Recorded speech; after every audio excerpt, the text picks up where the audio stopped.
Well, greetings everyone. I hope it's not too windy there for you. September 5th, 2022. We're going to do our third day of extracting honey. And Sarah and I are going to do it. So I've had Julie as my helper, Simon as my helper, and also Sarah. She's putting her suit on there. I have the camera surrounded with saran wrap so that propolis doesn't get everywhere. Anyway, just while Sarah's getting dressed, I wanted to show you these things. Last night we had our first little cantaloupe that we've ever grown, and it was so sweet and delicious and adorable.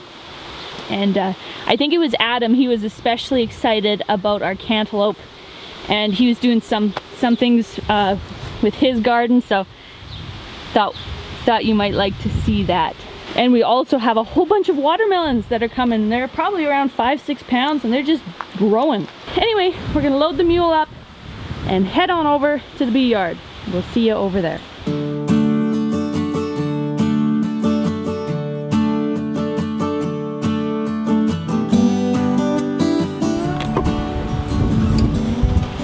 You may notice that we don't have smoke. We actually should, but we'll just go really slow today. Thankfully it's not as windy here because Dad put the bales up. That really helps to block the wind. Look at them all. When they're unhappy, they give off a smell, and to me it kind of smells like bananas. But that's their warning that they're not happy. There's a lot of honey in here. It's more the middle frames here that have honey in them.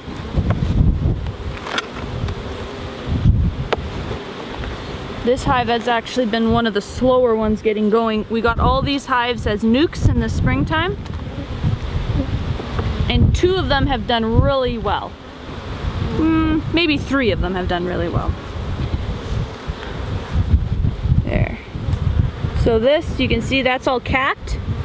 Generally, if the frame is around 50% capped, 25 even, sometimes some people would probably disagree with me, but we've done it fine.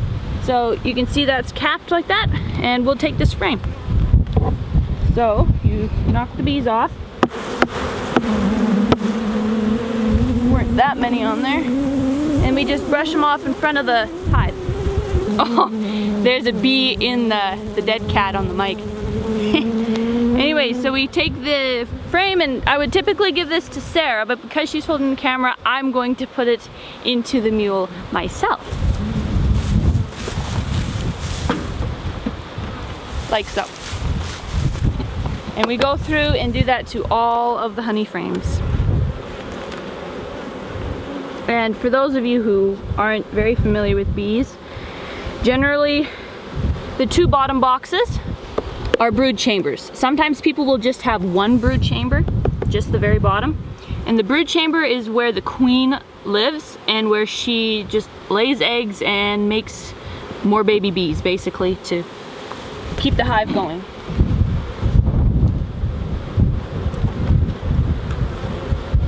So here, I won't be able to take this frame because there's brood on it.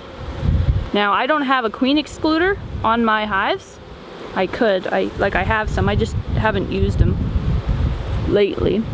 Anyway, the queen has been laying either up here, or she had previously laid up here when I moved the box up. So this is baby bees that are basically incubating. So I can't take the honey off of this frame, so I'll leave this one. I think the next one even has bees too. Yeah, more brood. The brood has a mat. So this is capped honey, this is capped brood. So you can see the difference. These are actually a drone brood. It's bumpier and bigger than worker bee brood. Oh, there's actually a lot of brood up here. Last week I added this box and bumped this one up so the queen would have had more access to, that's why she would have laid these a while back. More brood. So this is worker bee brood. You see it's shorter or smaller, not so bumpy and big. This was one of the slower hives this year. So they'll have to let that brood hatch, and then we can extract. So this frame we could take, although it's not really capped much, but it'll be okay. I'll take it.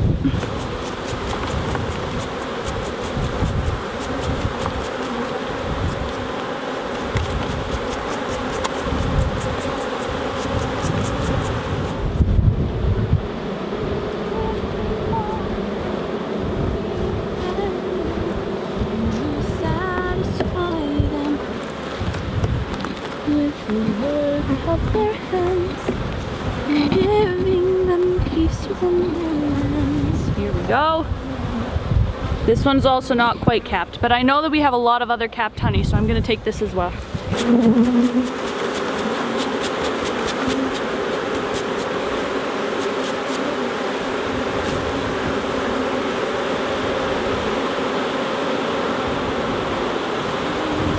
Now it's time for one of the big boys, the big producers. These two hives have been the biggest producers.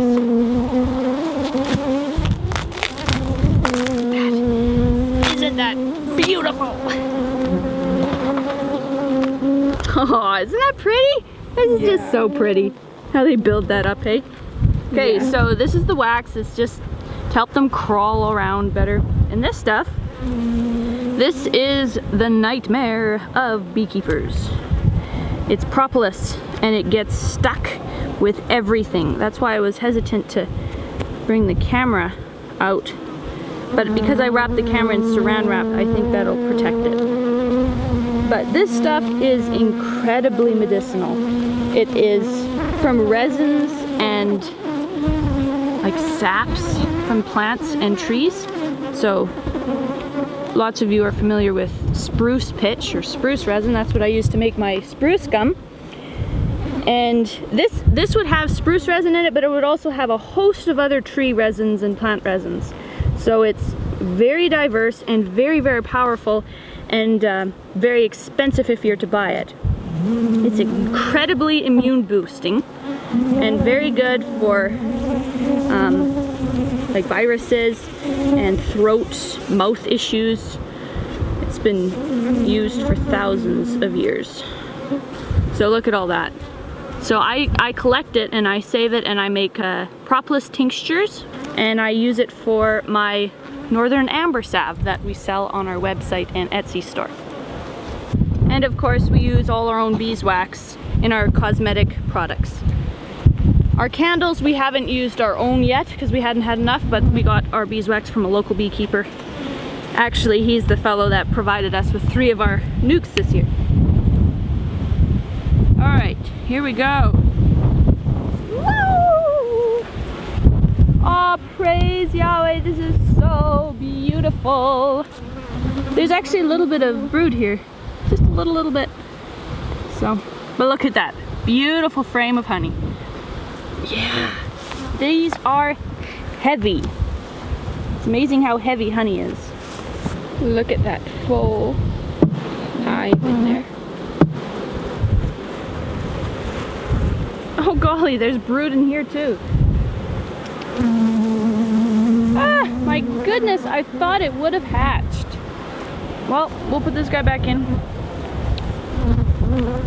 Isn't the hum of the honeybees just beautiful? I wonder how many people we have on our channel that have helped with bees and beekeeping and honey extracting before. If you have, let us know. This one's better. Look at that, there we go. That one's better.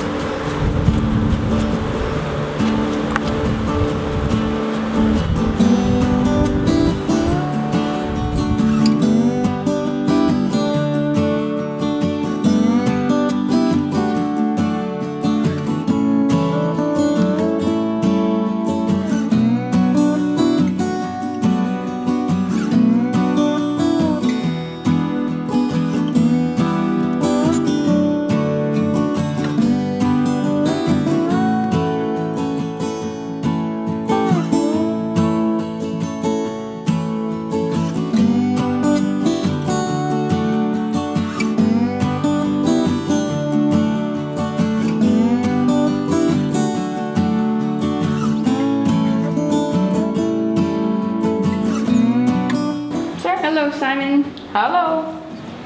What are you up to? I am decapitating. No, decapping. Okay, you start that over again. So we've gone through all of our hives except the far one. I don't think that'll have much honey. That was a late nuke. We're going through this guy. And this one has some beautiful fully capped frames. Look at that. Is that beautiful? Oh, that's not even fully capped. That's what I'm looking at. Is that beautiful? Wow. Just gorgeous. Oh. There's something about honey that is so precious. And honeybees. Feels like it's a way of God just saying, I love you. The reason why there's so much honey here at this time of year is because of the second blooming alfalfa. The fields all around us are in full bloom. They're just purple with full bloom alfalfa. So that's why there's so much honey coming in. And of course the clover's in second bloom too. So here's some brood as well. But you can see they're filling as the brood is hatching. So we'll come back in a week or two and take care of those. That's awesome.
Done here for today. We got about just over 4 supers of honey, and there's a lot of honey in there still, but it's just not capped quite enough. And the forecast is still pretty favorable. It doesn't look like we'll get a frost here for at least a couple weeks, hopefully. So as long as it doesn't freeze, we will still be getting honey. We still have quite a bit of honey on those hives. But anyways, we're gonna head back to the honey house and check on Simon, see how he's doing.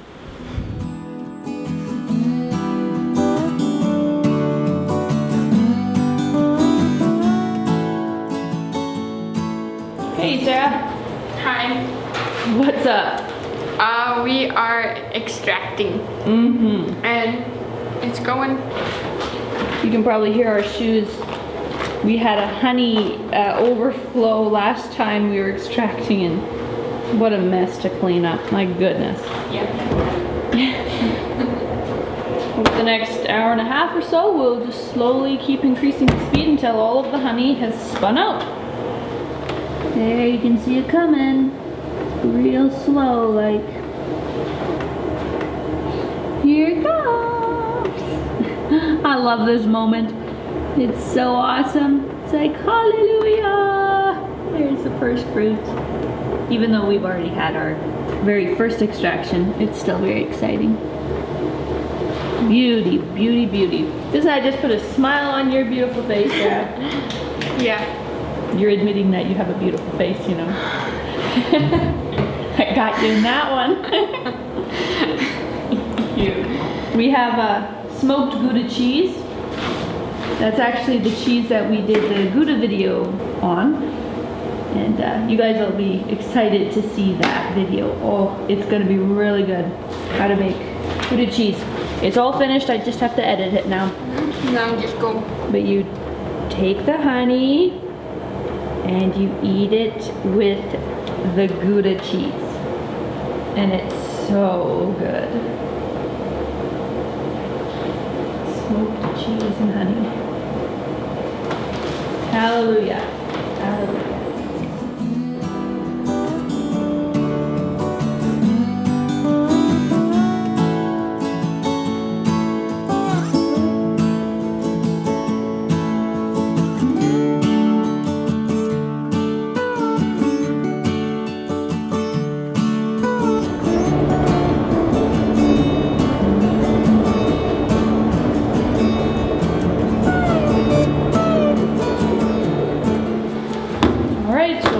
Spun out. And Sarah's removing the frames, and we have one more load to do. So it looks like we got 1, 2, 3, 4, 5.5. 5.5, more like 6 actually, because there's a good amount of honey and still in the bottom. So Sarah has been listening to The Cat of Bubastes by G.A. Henty while she watches the honey. No, I've been reading. You've been reading? British Legion. The British Legion. Ah. Yeah, and listening to The Cat of Bubastes. Sarah's uncapping everything. So we use forks. Primitive. Anyway, if you do not break one of these little cells, like these up here in the corner, that honey will not come out. You have to break it. Otherwise the honey will stay in, no matter how hard you spin it. It's amazing how strong it is.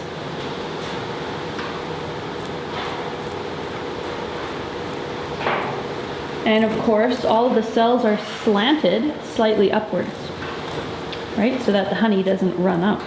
So you have to make sure you put the frames in the correct way so that it spins out. If you put them in backwards, then you will not get any honey.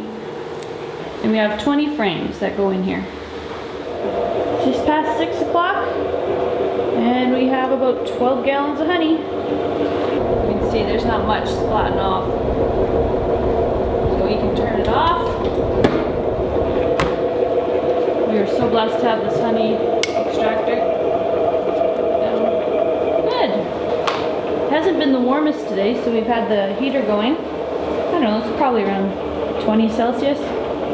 But the wind is cool, so fall has finally hit us. The last few weeks we've had incredible hot weather, plus 29, 30 Celsius, which is very rare for August and beginning of September. So 2, 4, 6, 8, 10, 12, 13, 14, 15. Well, 15 gallons. What? 15 gallons? Is that correct?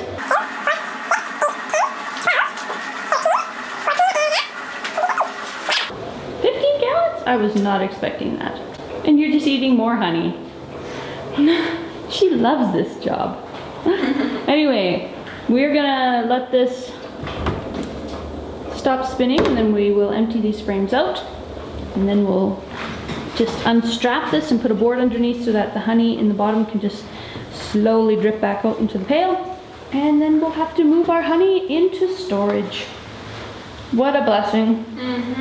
So we got all of our honey put out in the wagon, and Sarah found some honey drips on the floor. She is so helpful for cleaning up the sticky sweet mess. We get to save it. Yep. Then Simon and I get our own stash, so we can go into it whenever we want. Yeah. Alright, so we're gonna pull this away and put it into storage. Very safe place. Alright everyone, so that's the end of today with the honey extraction. And here are the melons. I thought I'd show you really quick. Look at that little melon. It's so pretty. I think this is the biggest one. Look at that. We've never been able to grow a watermelon like this. We did a little one last year, but I wouldn't call that a success. Anyway, we have some lovely melons. That's all for now. Hope you enjoyed the video, and we will see you next time. God bless you all.